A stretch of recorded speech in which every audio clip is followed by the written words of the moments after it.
بسم الله الرحمن الرحيم إن الحمد لله نحمده ونستعينه ونستغفره ونعوذ بالله من شرور أنفسنا ومن سيئات أعمالنا ومن يهدي الله فلا مضل له ومن يضلل فلا هادي له وأشهد أن لا إله إلا الله وأشهد أن محمدا عبده ورسوله. Inshallah, we'll start now. So we discussed, I think that's where we ended. So the stories of the immigration, and also we discussed about the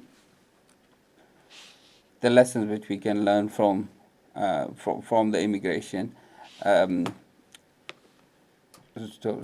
the migration of Prophet ﷺ from Mecca to Medina. So that's where we ended. So now we discuss about the blessings of Medina. Medina has got lots and lots of blessings. In Sahih Bukhari, it's narrated that Prophet ﷺ made a dua that Allahumma habbib ilayna al-Madinata ka habbina Makkah aw ashadda. That, oh Allah, cause us to love Medina as much as we love Makkah, or even more. There's a little bit of ikhtilaf between the earlier scholars that from this hadith, that is Makkah more blessed or Medina?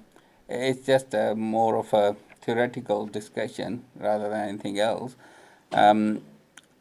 because Imam Malik, he used to say that Medina is more blessed than even Makkah. But he might be a bit biased because he is from Medina, so he's a little bit biased towards his own city. But we know that when it comes to the reward which you get from praying, which is the highest in Makkah, anybody knows how much you get if you pray in Masjid al-Haram or even anywhere in Makkah? How much? Is it 100,000? 100,000. Excellent. And what about Medina? 50,000. 1,000. Oh. Okay. Yeah, I think it's 1,000. And is there any other place where you get extra reward? Masjid al-Aqsa, Bayt al-Maqdas. And anybody knows how much? 250. 250. It's not very, then, okay. 250 for Bayt al-Maqdas, 1,000 for Medina, and 100,000 for... Why is the number so exact? That's what Prophet ﷺ told us in different ahadith. So there is no mathematical equation here. It's just what we've been told. So Medina is a haram, and let's go to a little bit of a tangent towards what is a haram. Does anybody know what the haram is?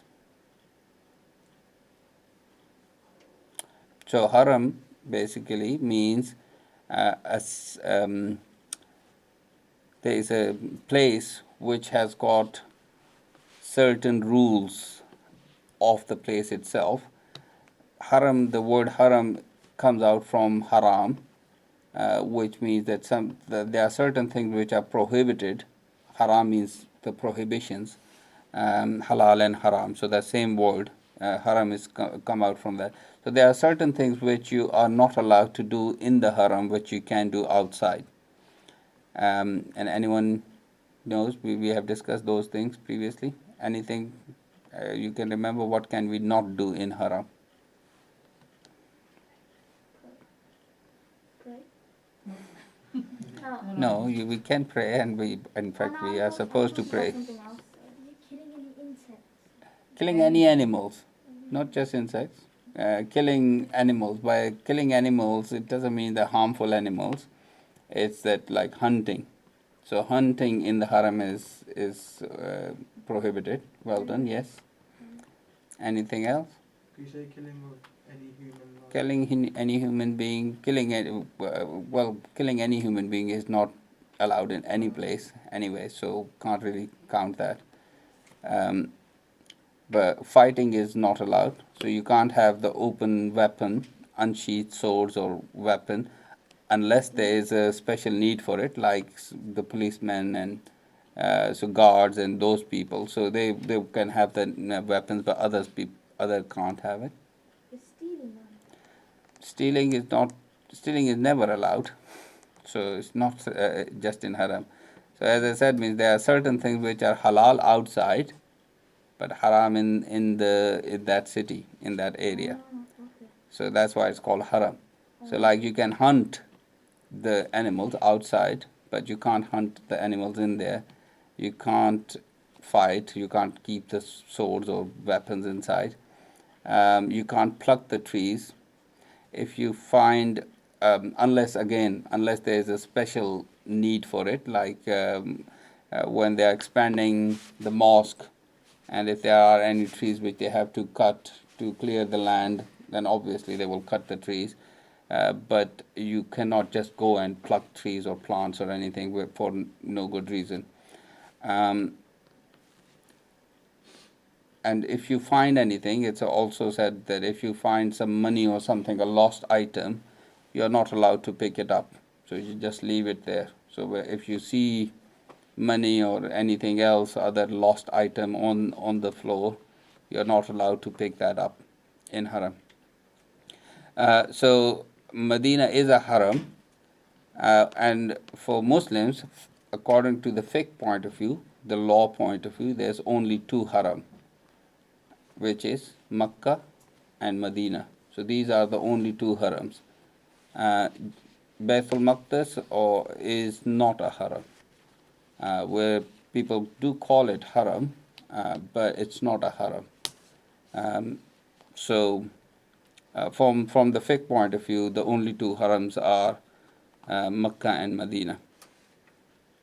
So Medina is one of the harams. As I said, that according to some scholars, especially Imam Malik, it's the most blessed city in the whole world. But majority scholars say that no, Makkah is the most blessed, and Medina is number two. Again, Prophet ﷺ said it has the Uhud, the Mount Uhud, is in Medina, and Prophet ﷺ said in a hadith, "Haza jablun yuhibbuna wa nuhibbuhu," that this is a mountain, we love it and it loves us. Prophet ﷺ also said Uhud is one of the mountains of Jannah. What does that mean? It's not clear. It's one of those mutashabihat. It could be that particular mountain will be lifted up on the Day of Judgment, and once everything happens, that it will be lifted up and will taken to the Jannah. We don't know, but that's the hadith which Prophet ﷺ said. Another blessing of Medina is that the Dajjal will not be able to enter Medina. He will try, but Prophet ﷺ said, there's a hadith that when the Dajjal will come, it will try and enter the Medina, but there will be two big angels guarding Medina, and they will stop the Dajjal. And that's why it said that there's another hadith. The scholar says if anybody hears about the Dajjal, they should try and go and live in Medina, because the Dajjal would have it's the biggest fitna humankind will ever see. And if we hear about the Dajjal, everybody, whoever can, try and go and live in Medina, because the Dajjal will never be able to enter Medina. Another hadith, it says that plague will not be able to enter Medina. To be honest, I haven't done my research about the most recent one, which is going on, coronavirus, as we are living through a plague. What's the situation in Medina? But historically speaking, it has been the case that yes, there has been some localized infections in Medina, but the global pandemics never really affected Medina badly, at least. Wait, is this about like all the time, or is this like a specific day that this is gonna happen? Well, that's the hadith said that it will never enter Medina. So So- we can consider that. Well, So coronavirus is never entered. well, coronavirus is not really bad in Saudi Arabia or in all Gulf countries, comparatively anyway.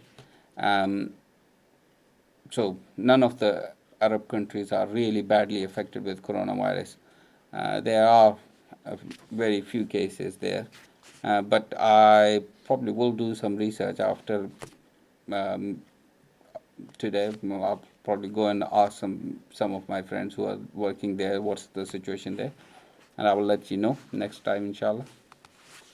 But as I say, I haven't done my research this time, but as like a rampant plague which kind of affects everybody in the city, this is not going to happen in Medina because of the dua of Prophet Sallallahu Alaihi Wasallam. Medina is a haram, as we discussed already. In Sahih Bukhari said, "Oh Allah, bless us." There is another blessing of Medina. The Prophet ﷺ said, "Oh Allah, bless us in our weights and measurements of Medina." By that, it means that anything you buy from in Medina will have barakah. So, if the food you buy in Medina will um, be able to fill more people than as outside. So it will have more barakah in it. So if you buy food for one person, it might be able to suffice for two people in Medina because Allah will put barakah in it. The Prophet ﷺ said, "Inna al-imana yarizu ila al-madinati kama tarizu al-hayya ila jahriha." Iman returns to Medina like a desert animal returns to its home or its hole. So whenever there is, Iman will always stay in Medina, and if anything happens to the Iman, it will always be protected in the Medina. So Medinan people will always be on the right path, on the true religion. So that's because of the dua of Prophet ﷺ. And again, there's a blessing that the Medina will be protected against the plots of its enemies. So you will never, it never happened that the Medina had any uprising against the Medinan people from inside or outside.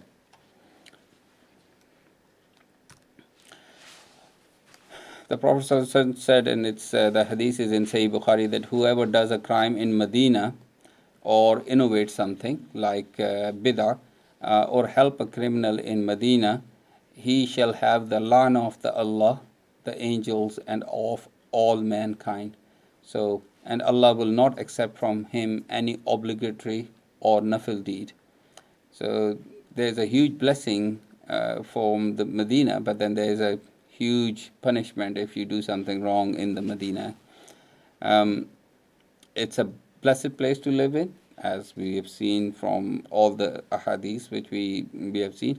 It's a blessed place to die in because Prophet ﷺ said that whoever can die in Medina, let him die in Medina, because I will intercede for that person on the day of judgment. So we will get the intercession of the Prophet ﷺ, or whoever dies in Medina will get the intercession of Prophet ﷺ. It's a huge blessing for anyone.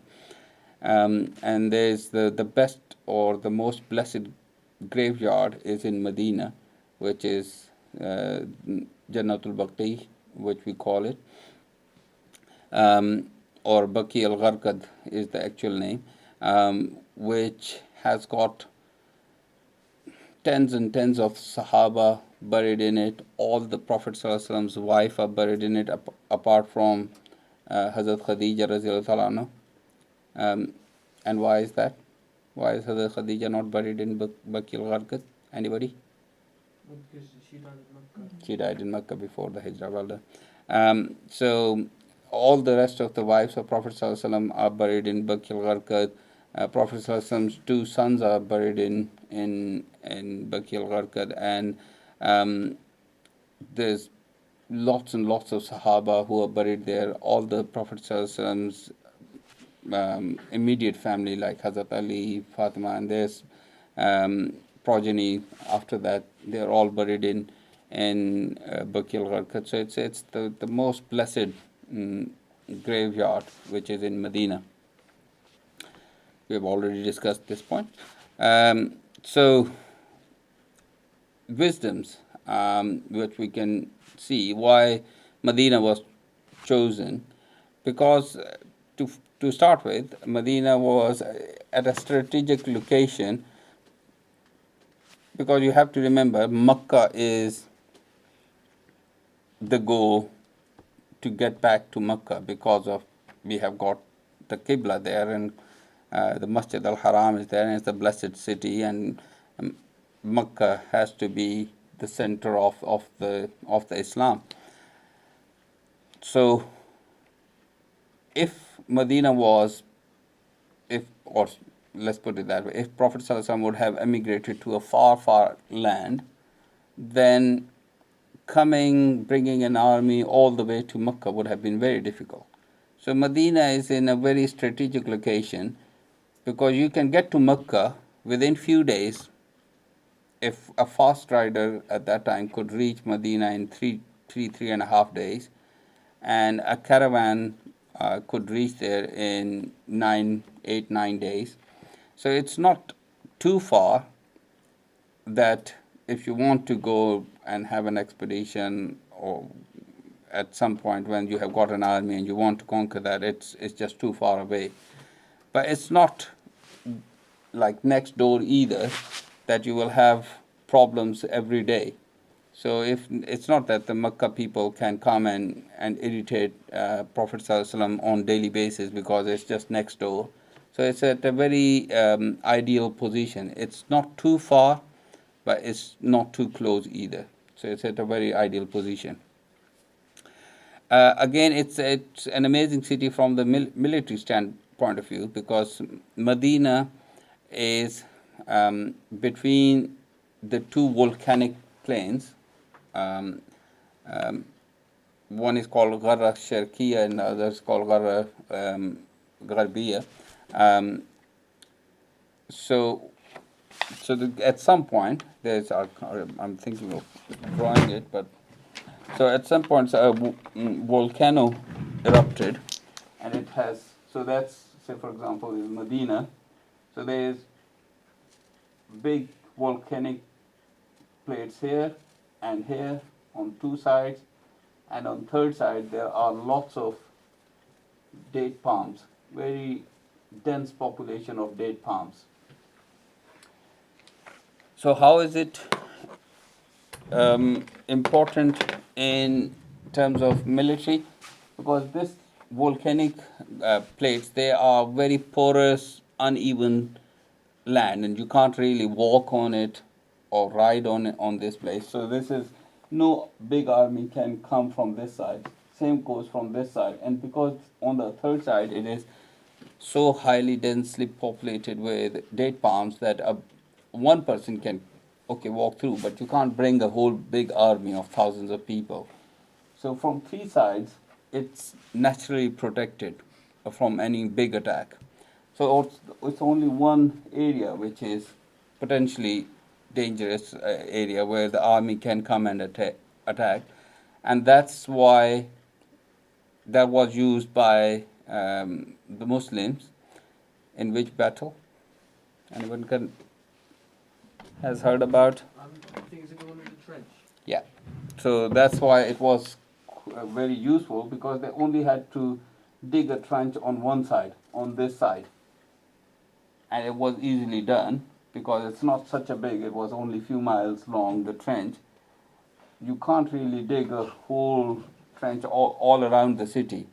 So because of these three natural landmarks, they only had to actually kind of protect one side, and no attackers could come in. And that's what Salman al-Farsi kind of advised, and that's what Prophet ﷺ did. So he just dug a moat or a trench on one side, and then they were able to save the city. So its military point of view is quite ideal as well. The other thing is the people of the Medina were never conquered by anybody from outside. So once you have never been conquered, you have a sense of izza, the sense of freedom. So they were never conquered. So they were people who, how would I put it?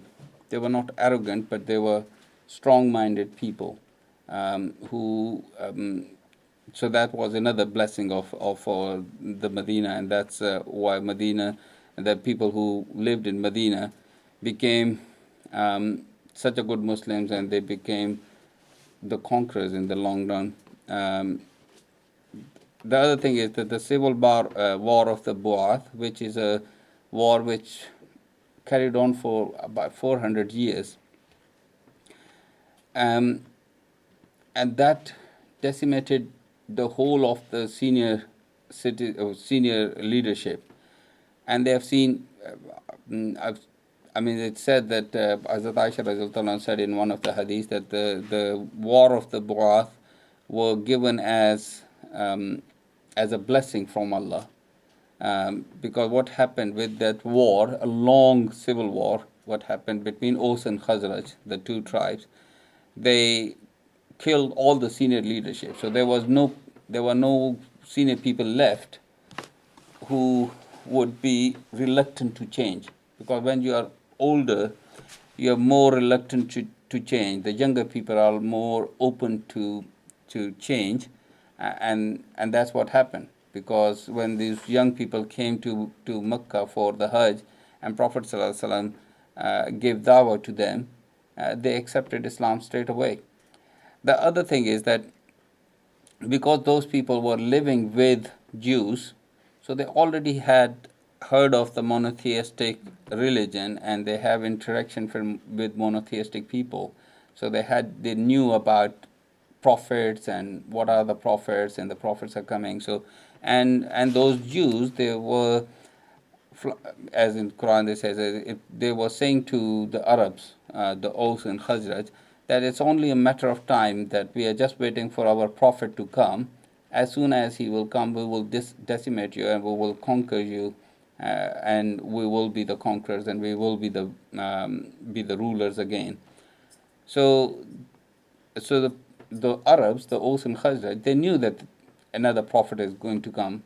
The thing is that when the Prophet ﷺ did come and he did start preaching the message, the Jews rejected him because of the arrogance that he's not from he's not from the Bani Israel. But the Arabs, they accepted him straight away.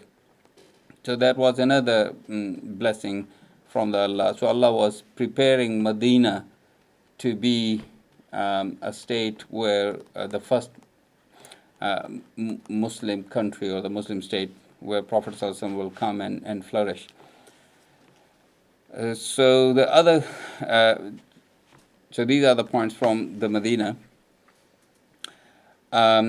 We'll just have a quick introduction to the Madni phase. So before we actually start the Madni Seerah, the demographics. So there are two types of people in Medina. One are the Jews. The second one are the Arabs. So the Jews have got three tribes: Banu Nadir, Banu Qurayza, and Banu Qaynuqa. So remember those names, because they will keep coming back. So Banu Nadir, Banu Qurayza, and Banu Qaynuqa. So the one theory is, where are these Jews come from? So one theory is that Prophet Musa alayhi salam sent the Jews in Medina that go and wait, because there is a prophet which will come to that land. It doesn't seem right, because why would a prophet would send people away from him. So it doesn't make much sense. But it's a theory which some books have mentioned, but Allahu Alam. The Jews of the second theory is because the Jews are not native of that area, so they came from outside. So there were no the people, the Arabs. So they are not like someone who is converted from some other religion into the Judaism, because we know you can't really convert into Judaism because it's one of the religions which you have to born into Judaism. That's the only way you can become a Jew. You can become a Jew, but it's a long process and very difficult for anyone else to become a Jew from outside. So you have to have a Jew mother to become a Jew, basically. So the theory is that when Sulaiman alayhi salam was the king, and Allah has given him the biggest kingdom any human being has seen, and he ruled all the men, and he ruled all the animals, and he ruled the winds, and he ruled the jinns as well. And Sulaiman alayhi salam made a big temple, which we know is the Solomon's temple or Haikal-e-Sulaiman, which was a magnificent structure because it was built by the jinns. Because as Quran said that some of the jinns were banna, they were the masons, and they were gawas, they were the divers, and they were going into the seas and bringing up all these pearls and all sorts of things from the sea as well. So, and because Sulaiman alayhi salam ruled over them, so Allah has given him that ruler, kingship, that he was the he was the Malik of all the humans and the jinns, and Allah conquered the winds to him as well, and all the animals, and he could understand what the animals were saying. So that big structure, it lasted for 500 years. Then in 587, Nebuchadnezzar, or as in Arabic, Bukht al-Nazar, he was a ruler who was a kind of a tyrant ruler. He surrounded Jerusalem, and he basically demolished the Haikal and started killing the Jews. So the Jews fled Jerusalem. So that's the first diaspora. And at that time, most of the Jews, they went to Iran, and that's why the oldest of the Jews are still the Iranian Jews. So they are the most ancient of the Jews. So majority of them went to Iran, and some of them went to Yemen and stayed in Yemen. But there is one theory that some of the Jews, on their way to Yemen and Iran, they stayed. Some of them settled in Medina because it had lots of date palms and it was a fertile land. So some of them settled in Medina. And then the second time, so the Jewish people actually call themselves wandering people, because since the first diaspora, they never actually managed to go back and live collectively in one land, especially in Jerusalem. So they call themselves wandering people. The Cyrus the Great, he allowed them to come back to live in Jerusalem. So a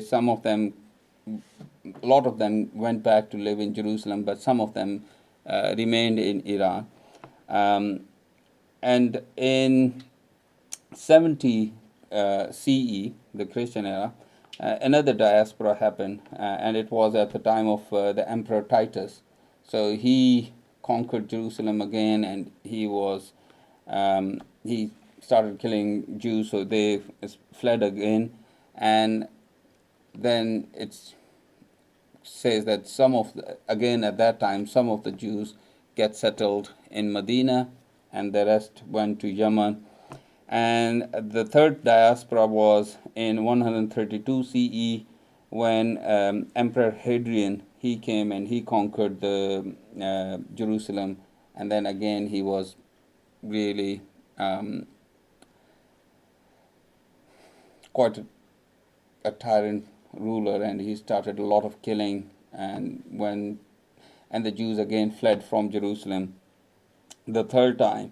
And these are the three diasporas, the major diasporas. Majority of the book says that they went to Yemen and they got settled in the Yemen, especially in the third diaspora. And then some of them came from Yemen and then settled in Medina. One theory says that as they were going towards Yemen, some of the people actually break away and they settled in Medina because it was a fertile land. There was lots of date palms. Some of them settled in Khaybar, which was another close city where the Jews were, because in Arabic Peninsula, that these were the only two main places where the Jews were. So in Medina and in Khaybar. So again, that makes a lot of sense, because the other people who were living in Medina, the Aus and the Khazraj, I will go back to the very start of the Seerah when we discussed about the genealogy of Arabs. I don't know how many of you were apart from Dua, and I know Dua would not remember anything from the initial lecture. Do you remember? No, We discussed in a lot of details about the genealogy and of the Arabs. So there's the two types of Arabs, Adnani Arabs and Qahtani Arabs. Remember? I think I remember that. Yeah. So Aus and Khazraj, all the Arabs in Adnan, in the Arabic Peninsula, they are all Adnani Arabs, which the Quraysh are Adnani Arabs as well. Qahtani Arabs are mostly in Yemen, and Aus and Khazraj, they are both Qahtani Arabs. So they were not Adnani Arabs. So why those Qahtani Arabs have come and settled in Medina when there is no other Qahtani Arabs around them? So the theory goes that they probably knew the Jews from Yemen, and they knew that those Jews have settled in certain place in Medina, and they came and they got settled with them. So they had some relationship with those Jews beforehand. So Allahu Alam, nobody knows the exact, but it's all theories, different theories. But the third one makes more sense to me, that they probably out of those three diasporas, three tribes came, and then they settled in Yemen, and some of them came and they got settled in Medina. And because of the Arabs of Yemen, they knew about the Jews, and they knew that they have gone and settled in some fertile land, so they have come and got settled with them as well, because they had some relationship with them already from Yemen. Because Jews, they don't really have tribes, they don't live in tribes, apart from the actual 12 tribes which we know of. The Bani Israel, they had 12 tribes, because they, about the initial, that Prophet Musa Islam, he struck on the stone, and then 12 different springs of water came, and each tribe had a spring. So we know that they had initially 12 tribes, but that was ancient history. Later on, they all just merged together. There were two main types of the Jews. Again, I'm talking about initially, Jews had two main types.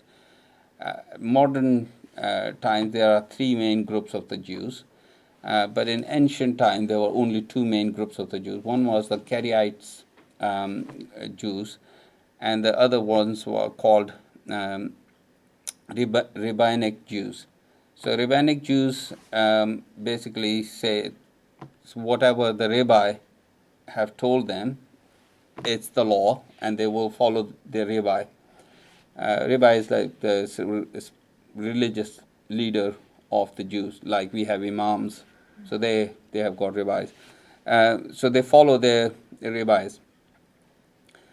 But the Karaites, they don't follow any rabbis. They say whenever we have to kind of look at any religious problem, we will go back to the original scriptures, which is the Torah, and we will take all the laws from the Torah directly.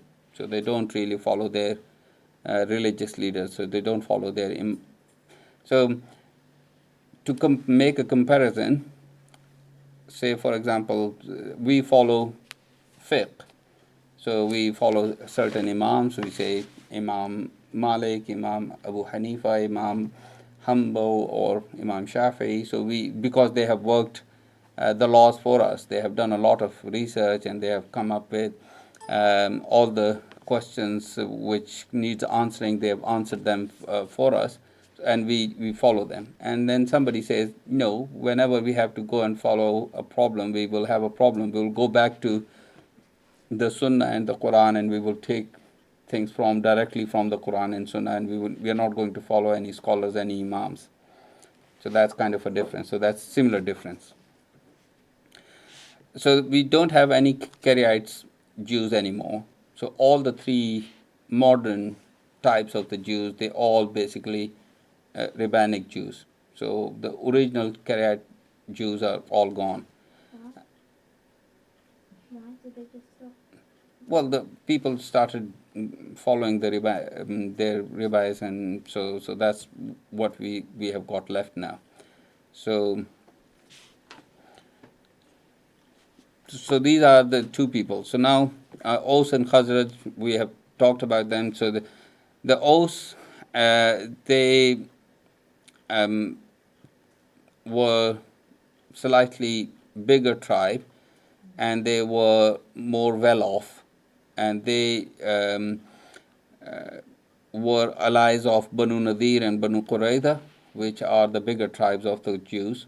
So probably they came earlier, and they had the better lands, the better gardens and everything. So they were more well off tribe, and Banu and the Khazraj, they were allies of Banu Qaynuqa in terms of the Jews, and they were slightly less well off, I would say. I won't say the poor, but they were the poorer of the two tribes. And they were more working class, like farmers and those kind of people, and Aus were more businessmen, so they were in business and trade. So how many people lived in Medina? It said that there were about 2,000 Jews. When we get that, anything happens, and then we get a number. So what happened with Banu Qurayza and Banu Qaynuqa, and there were like 400 people. The others, we found out that there were like 500 people or 600 people. So there were about 2,000 men, Jews in total. And demographically speaking, for each man there would be 3 women and children. So if we calculate, there were about 6,000 Jews. And for Aus and Khazraj, the Arabs, we know that there are about 5,000, about 4,000 to 5,000 Sahaba which participated in Fath Makkah, in the battle of the Makkah. So if we say 5,000 to 6,000, then again multiply by 3, so 15,000. About 15,000 Arabs were there in Medina, and so in total about 20,000 people lived in Medina. And for that time, it was like a good number.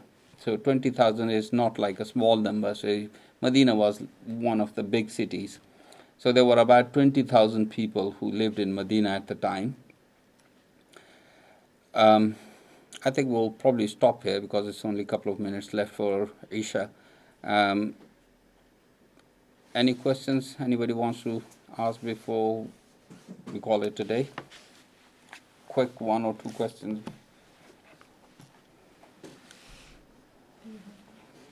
Anything? There's this, you just mentioned that now that most of the Jews are, they follow the rabbis. Yeah. So whatever the rabbi says, they follow it. Yeah. But for Muslims, that would be Quran and Sunnah.